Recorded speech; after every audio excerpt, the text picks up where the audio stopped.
Em nome do Pai, do Filho e do Espírito Santo. Amém.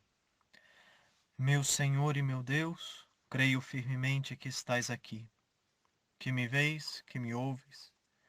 Te adoro com profunda reverência.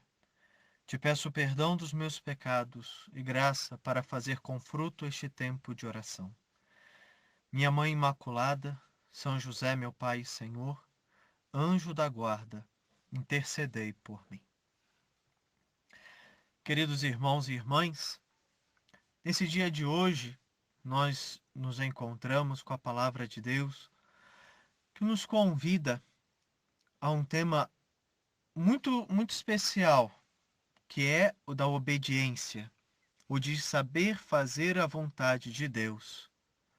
Porém, mais do que meditar sobre a obediência, nós poderíamos considerá-la como um fruto cuja causa se chama Espírito Santo. E é sobre isso que hoje nós vamos rezar.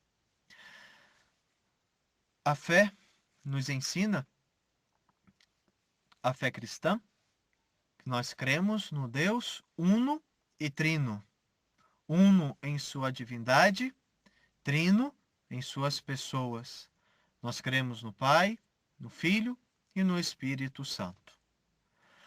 O Espírito Santo, ao longo da história da Igreja, foi muitas vezes descrito como o grande desconhecido, que de fato o Antigo Testamento nos ensinou a conhecer o Pai.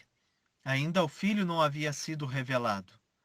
Com a encarnação do Verbo, nós conhecemos o Filho. E à luz de Jesus Cristo, somos capazes de ler o Antigo Testamento e ver como que referências à sua pessoa. Mas a revelação do Filho se dá na encarnação, se dá no Novo Testamento. Da mesma forma, o Espírito Santo. Nós conhecemos o Espírito Santo graças ao Filho. E assim, a Sagrada Escritura nos ensina que não são três deuses, mas um só. A fé cristã é uma fé monoteísta e não politeísta. E nós não cremos que sejam três deuses, mas sim três pessoas. Deus uno e trino. Ao longo destas 2 semanas, principalmente por se tratar das 2 primeiras semanas da Páscoa, nós vivenciamos também a igreja, a fundação da igreja.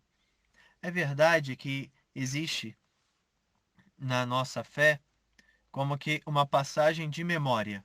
Mateus, capítulo 16, versículos 17 e 18. Tu és Pedro, e sobre esta pedra edificarei a minha igreja. Então, como que dizendo, um ato fundacional, muitas vezes conhecido assim. Porém, não é, vamos dizer assim, plenamente certo dizer que aí está o ato fundacional da igreja. Mais do que um ato fundacional, nós devemos ver atos fundacionais. Ou seja, como é que Jesus Cristo foi, desde a sua encarnação, quando chamou os apóstolos, os reuniu para que o seguissem, como nesse momento com Pedro colocando à frente da sua igreja, dizendo explicitamente: Tu és Pedro, sobre esta pedra edificarei a minha igreja. Na instituição da Eucaristia, na instituição do sacerdócio ministerial, na sua cruz, de onde do seu lado aberto jorram sangue e água. Ou seja, devemos ver em todos esses elementos, esses atos fundacionais. Porque, como bem sabemos, Jesus Cristo não foi num cartório e emitiu um CNPJ dizendo: essa é a minha igreja. A igreja de Cristo é um templo de pedras vivas, que somos todos nós.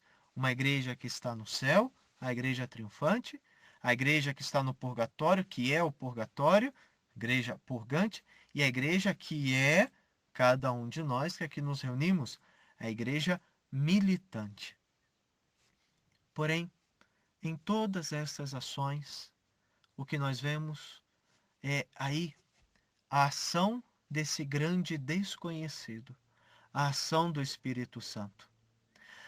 Algo que talvez passe despercebido na nossa vida é no momento da missa, quando na hora da consagração, que o padre estende as mãos sobre o cálice e a patena, com o vinho e a hóstia, se toca o sino.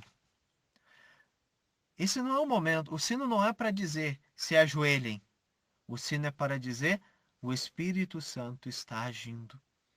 E nós não nos ajoelhamos porque um sino bateu, nós nos ajoelhamos porque o Espírito Santo está agindo e pelo poder do Espírito, o pão e o vinho se transformarão no corpo e no sangue do Senhor. Irmãos e irmãs, hoje a primeira carta que nós lemos na Bíblia, os Atos dos Apóstolos, os apóstolos estão diante ali dos chefes da sinagoga, principalmente os judeus ali, e os judeus falam: nós proibimos severamente que vocês falassem desse tal Jesus Cristo. E os apóstolos respondem: convém que nós obedeçamos antes a Deus do que aos homens. De onde vem essa obediência deles? De onde vem desses apóstolos esse ímpeto capaz de arriscar a própria vida, mas preferirem perder a vida a desobedecerem a Deus? Vem da ação do Espírito Santo.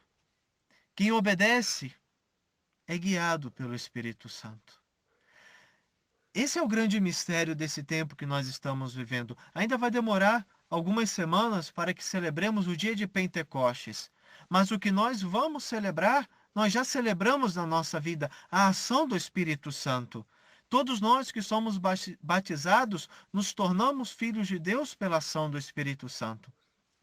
Todos que fomos crismados, recebemos pelo poder do Espírito Santo os seus 7 dons, dos quais precisamos aprender a pedir a Deus que tais dons não estejam em nós como semente, mas que germinem e que possam dar frutos.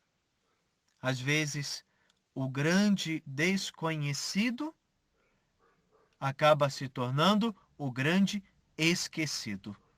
Às vezes nos esquecemos que somos movidos pelo Espírito Santo.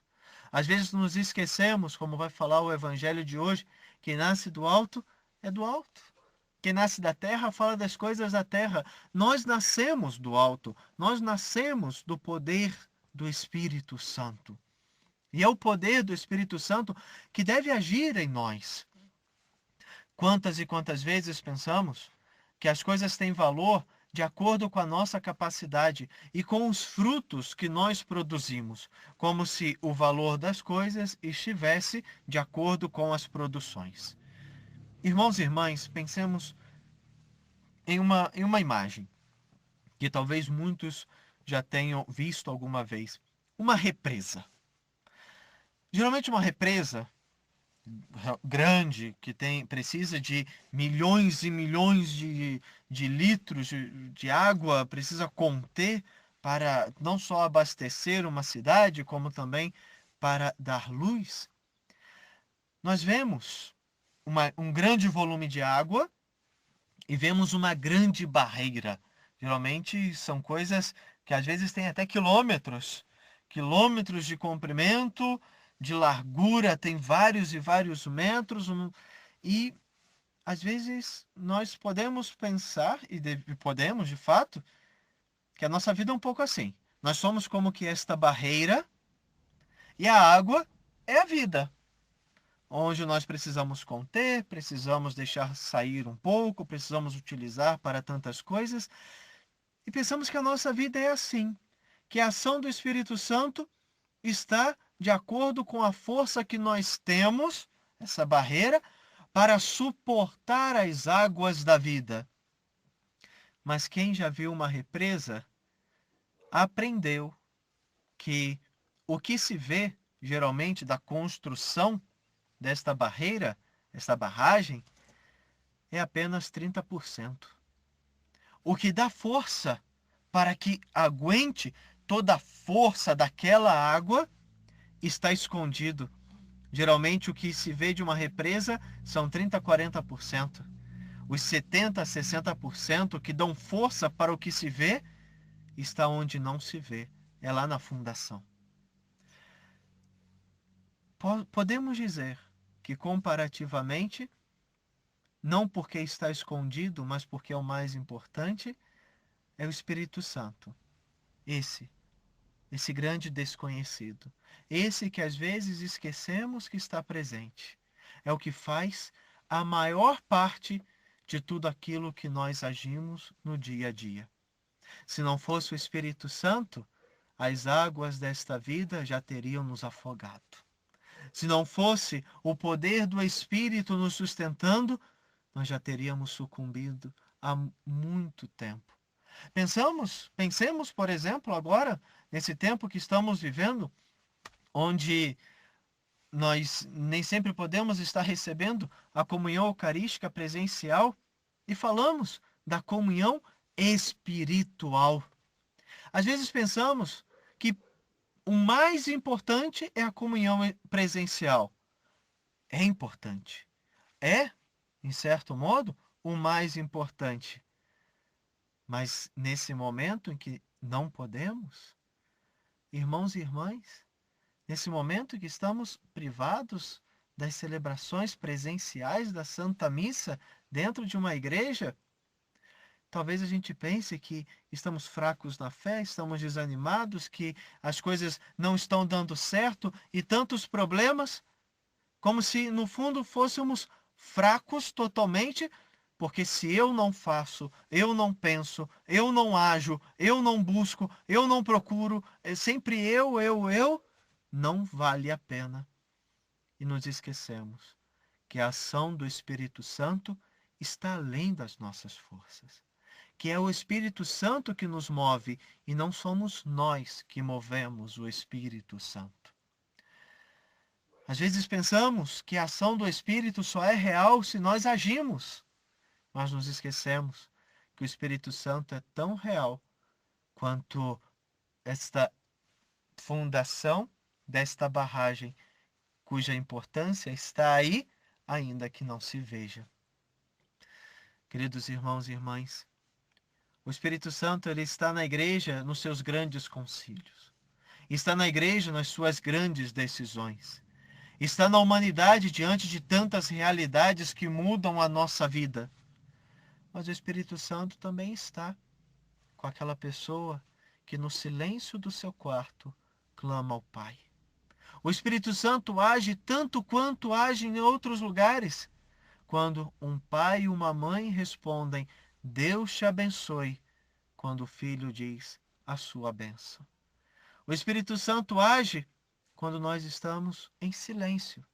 Não precisamos falar horas e horas para que o Espírito Santo seja sentido e aclamado. Quantas pessoas são movidas pelo Espírito sem que precisem mover os pés e as mãos? Irmãos e irmãs, não deixemos que o grande desconhecido se torne o grande esquecido. É o Espírito Santo que age no meio de nós e age hoje na sua vida. Que Deus nos abençoe e o Espírito de Deus nos santifique. Em nome do Pai, e do Filho, e do Espírito Santo. Amém.